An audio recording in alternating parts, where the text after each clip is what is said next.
Welcome back to a new episode of Brains and Beauty. I'm your host, Shay Freeland, and I'm so excited to be here with you guys this week. Brains and Beauty is dedicated to talking about fashion, skincare, music, and the new sense of growth. We embrace the highs and lows of growing up in a college town, and we strive to be a positive resource for our fellow Jayhawks. Speaking of music, I heard that one of America's favorite artists just released an album last Friday. Let's see what Lolly and Emma have to say about it. Thanks, Shay. Well, in honor of Taylor Swift's new album, The Torture Poets Department, being released last Friday, today Lolly and I decided to do a deep dive into it and the music video that Taylor Swift released with it for her lead single on the track, Fortnite. Yep.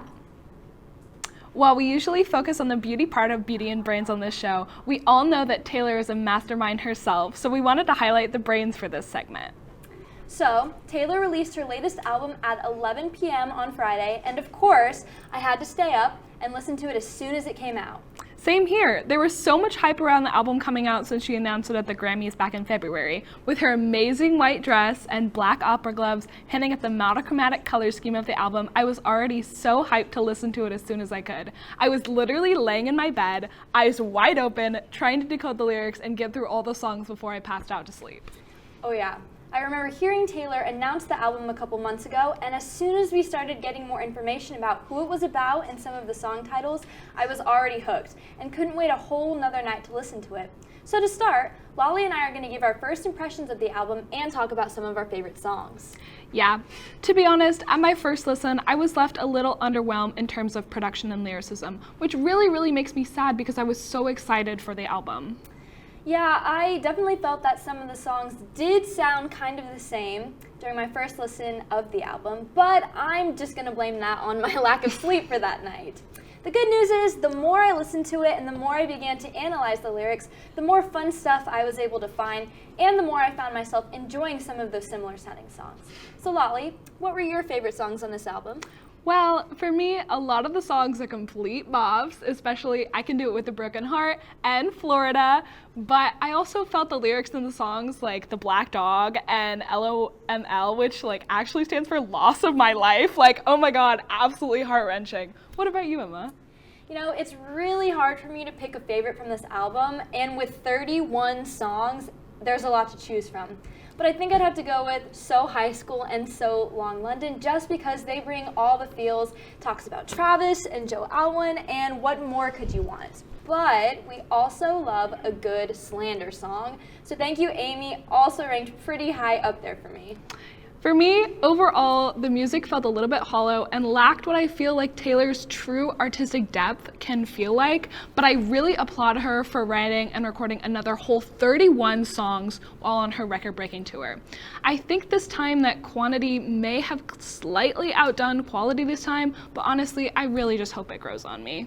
Yeah, I mean, I'm sure it will, and I'm sure the more that you listen to it, and you'll learn to love it for sure. Well, now we're going to toss it over to Avery to talk a little bit more about Coachella. Hi everyone, my name is Avery Yarbrough, and today I'm going to be keeping you updated about Coachella. By the way, Taylor's new album was amazing, and it was the most beautiful lyrical masterpiece she's ever written. Just had to say that. It was weekend 2 of Coachella, and here are some of my favorite performer looks from this past weekend. Starting off strong with Chappell Roan, she is seen wearing an Eat Me bodysuit with a large choker and fun chunky red earrings to match. Chappell Roan is an upcoming new pop star who was recently discovered when she opened for Olivia Rodrigo on the Guts tour. If you haven't heard her new songs, you should listen, because I have a feeling she's going to be huge. Next up, we have Coco Jones, if you remember her from our Disney days. And she is seen wearing an all-denim outfit with rhinestones and diamonds hanging from her halter neck top and jeans. I love the accessories she used and the addition of rhinestones and diamonds to make her look more Coachella ready. Moving forward, we have Tove Lo, who was seen wearing a white bodysuit with fun cargo-type pants to give her a monochromatic white look. I think she looks amazing, and her set was amazing. One of my favorite looks from the weekend was Sabrina Carpenter. She was seen wearing an all-blue outfit with a fun baby doll blue dress and a vintage leather jacket. If you haven't listened to her new single, you definitely should, because it's so good. One of my favorite singers, Victoria Monet, was seen wearing a silver and white dress with super fun silver detailed cowboy boots. I love the silver detailing all over and the rips in the middle of her dress to make it look more fun and festival ready. Last but definitely not least, we have Grimes. She was seen wearing an all-orange sort of outfit that looked like a phoenix rising out of the ashes. I think she looks so cool, and not only that, but her set was amazing. These are all of my favorite performer looks from this past weekend. We would love to hear about stuff that you would like us to talk about, so look us up on social media to give us new ideas. Thank you so much, and now we'll move on to a break.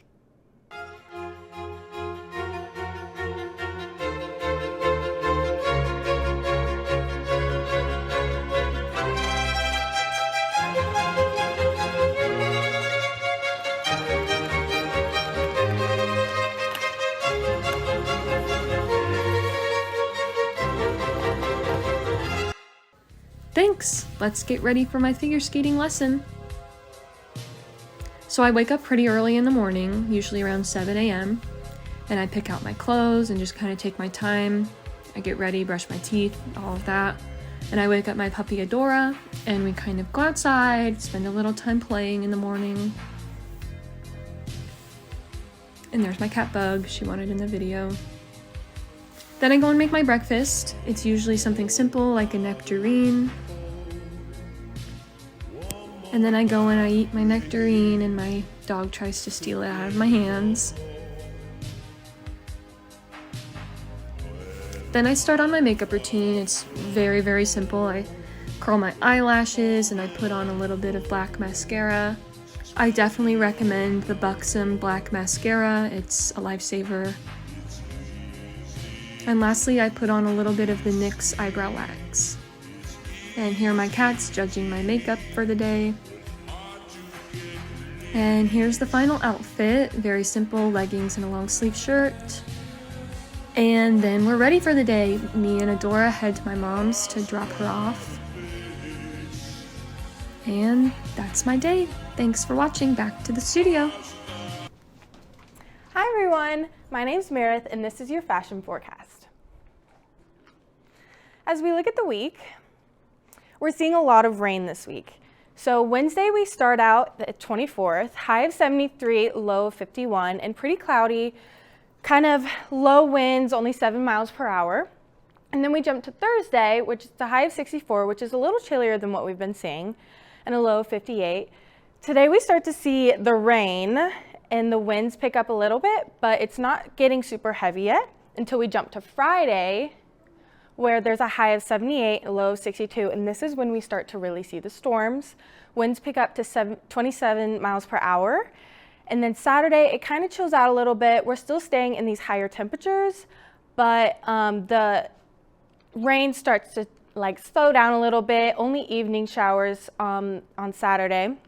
Looking at Sunday, the rain lightens up a bit and the winds also go back up a slight, but nothing too crazy. Monday and Tuesday are when we start to see the sun. So we're done with the rain Monday and Tuesday, and then weather is kind of mid-range 70 Monday, but we get to see a high of 80 on Tuesday. So some options for outfits with this week's weather. Obviously we're seeing a lot of rain, so you definitely would want to incorporate a rain jacket and jeans that probably don't touch the floor so we're not getting the bottoms of our pants wet. Boots are also a great option because they're waterproof and you can accessorize with a cute staple umbrella. Another good option is a hoodie that covers your hair from the rain, but since we're staying in the warmer temperatures most of the week, a biker short is a good option because it kind of gives you a little bit of breathing room for your legs. And then lastly, a good shoe option would be a leather tennis shoe that also repels rain better than a fabric tennis shoe. And yeah, now we're gonna jump to a break. So.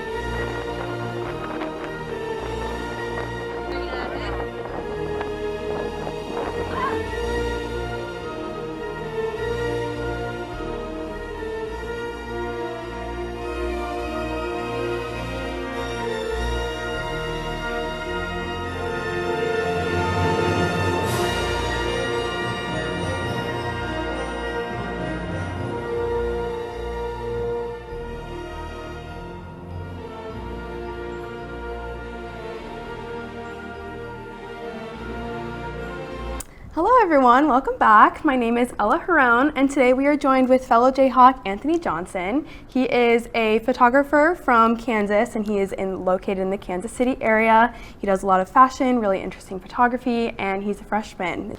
Is there a specific memory that you can pinpoint where this is what you knew you wanted to do? It was like, I don't really have a specific moment. It was probably around last year though. I started to get more into looking at like fashion designers like Mason Margiela, Yohji Yamamoto, people like that. And I was watching their runways, and it really inspired me to photograph those things. So, and right now I'm taking Photo 560, the fashion and editorial class, and my professor Sean has inspired me a lot. So I would love to take a deep dive into the photos that you showed me. Can you walk me through some of the artistic decisions behind these shoots? We can start with this photo. So this shoot that I did, it was replicating certain brands, like promotional photos or just like styles. This one, I was trying to go for like a Dior look. So I wanted to go with that like glow around him, but also shadows on the side of his face, and just kind of more relaxed and subdued, unlike a bunch of other photographers and brands. This one was, I was trying to replicate Mason Margiela's, I forget what year it was, but he used to cover all of his photos, or cover all of his models with like silk headdresses and stuff like that. So I wanted to do something similar. And I kept, this is from the same shoot, but this is a photo of someone I know. It's for my Photo 560 class. It was just basic fashion. There was no like real goal, but I think it turned out really well. Then this is from a paid photo shoot I did. It was just more of a conceptual and like headshots, but I really like how this photo turned out with the lighting and everything.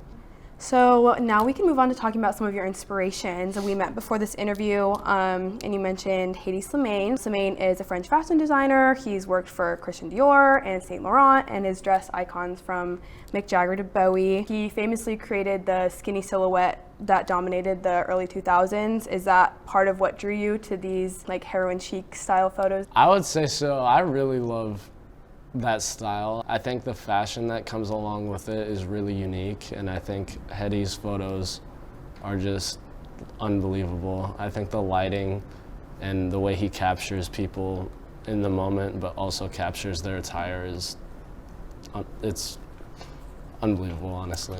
Yeah, he told in an interview with the Yahoo Style editor-in-chief that part of the reason why he went the skinny silhouette route was because he was bullied as a kid for being too skinny, and that it kind of was empowering for him to see people that looked like him walking runways and doing that kind of stuff in the early 2000s. Do you share that kind of wanting to have a representation of self in your work, or is it just kind of you have like an outsider perspective?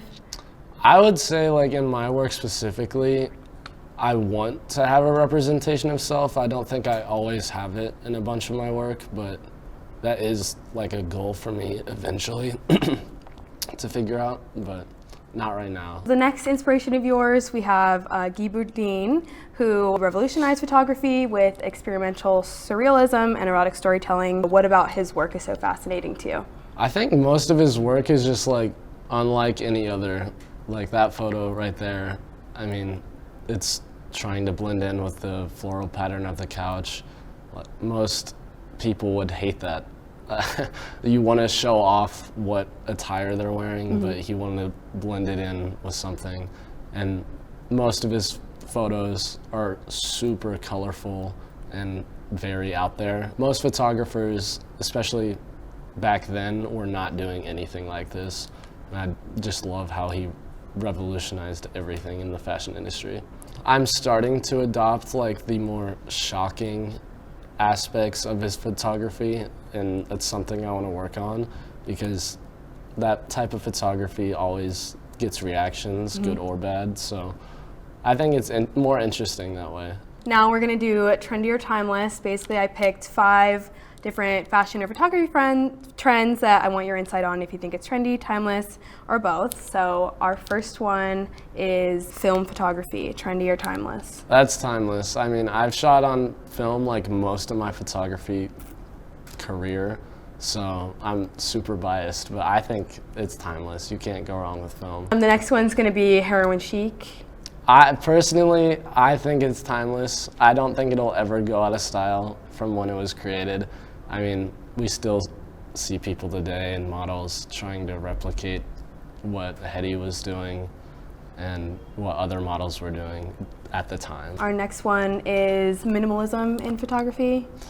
I think that's trendy. I cannot stand minimalism, but I know a lot of people would disagree with me. It's been around for so long, but personally, I just can't stand it. The next one's gonna be monochrome outfits. I'd say it's trendy, but especially right now, we see a lot of like one-colored monochrome outfits in fashion, like a lot of neutral tones too, which is fine, but I think colors are meant to be on clothes and you should make something pop. And our last one are gonna be trench coats. Those are timeless, 100%. I don't know, there's a very famous photo of Saint Laurent and Christian Dior both wearing trench coats, and that was forever ago, and people are still trying to replicate their looks. Well, thank you so much for coming in and being on this week's show. I've loved kind of hearing some of your intentionality behind your work. Is there anything that you kind of reflected on or that you wanted to add at the end of the interview? No, I think we covered everything. Thank you for this opportunity. Of course. And then lastly, I want to invite you to let our audience know where we can find some of your work or reach out to you if they wanted to. So if you want to tag any of your platforms, you can go ahead and do that. So my Instagram is HyerFilm,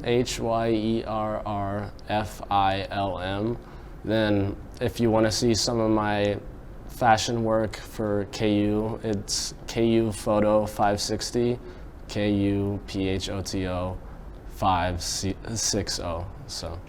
Okay, awesome. Thank you so much. And then now we're going to go to a break. Thank you for watching. From adversity, we rose.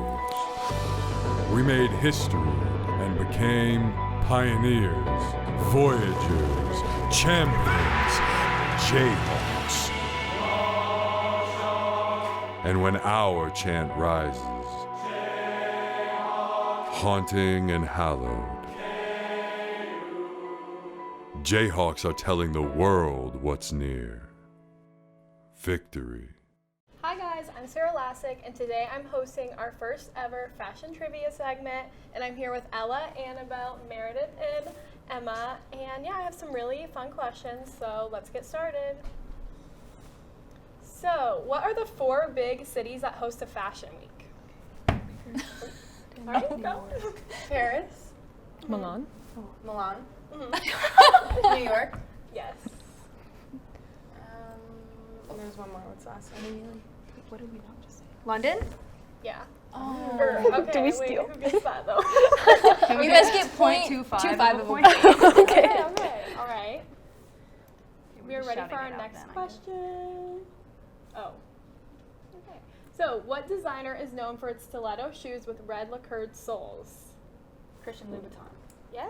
Good job. Good job. She gave the full name. I'm gonna say anything. All right. Next question. What is Chanel's signature perfume? Number 5. Yeah, number 5. Good job, good job. Okay, next question. Who is the editor-in-chief of Vogue? Is it Anna Wintour? Yes, good job. You're really good at this. Okay, Contributed. All right, and then next question. Which former Spice Girl owns a fashion line? Victoria Beckham. Yes. Which spice is that? Posh? Posh Spice. Posh Spice. I just know she's married to the soccer player.